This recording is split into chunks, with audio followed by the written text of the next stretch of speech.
everyone. I am Medini Padoshi of Standard 8, DAV Public School, Thane. Today I would like to recite a poem titled Granny's Tree Climbing by Ruskin Bond. All the poems by Ruskin Bond have a very simple and unique nature. They transcend the reader into an imaginary world which includes all the characters of the poem. In the poem Granny's Tree Climbing, the narrator expresses the actual love of tree climbing of his granny. He expresses how his granny is a genius because she can climb trees. You may wonder how this poem is inspirational and motivational. Well, this poem teaches us two very important values. One, how we should never let our inner child die. The only reason Granny could continue her passion or pursue her passion of climbing trees is because she did not let her inner child die. And two, Granny could do this till the ripe old age of 62 because she listened to only herself and ignored the comments of the other people.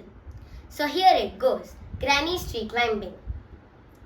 My grandmother was a genius. You'd like to know why? Because she could climb trees spreading or high. She'd be up their branches in a trice, and mind you, when she last climbed a tree, she was 62. And as years went by, she would be told that climbing the trees should stop when one grew old, and that growing old should be gone about gracefully. She'd laugh and say, "Well, I'll grow old disgracefully.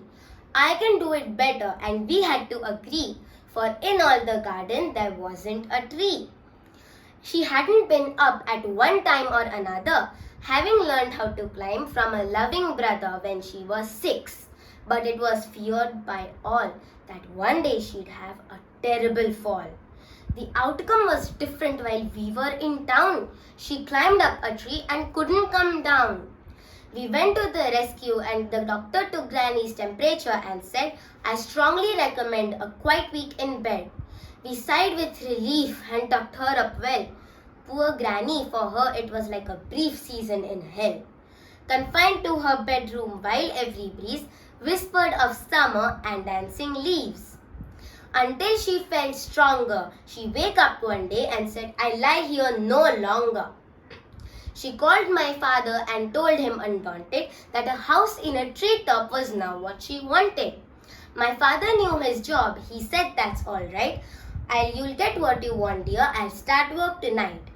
With my assistance, he soon finished the chore, built her a tree house with a window and a door. So now she goes there, and now every day I climb the stairs with drinks and a tray. She sits there in state and drinks sherry with me, upholding her right to reside in a tree, upholding her right to reside in a tree. I also chose this poem because of one more very important reason. Just like Granny in this poem, the love that the narrator feels about her passion, I feel the same way about my grandmother's passion. My grandmother was a teacher. She wanted to learn two things, how to sew and how to learn shlokas the right way. She could not do it since she was a teacher and was very busy. So after she retired, now she is pursuing her hobbies and her passions. So this poem is not just for grandmothers or old people. It is for everyone to let us know how we should follow our own heart and brain. Thank you and have a nice day.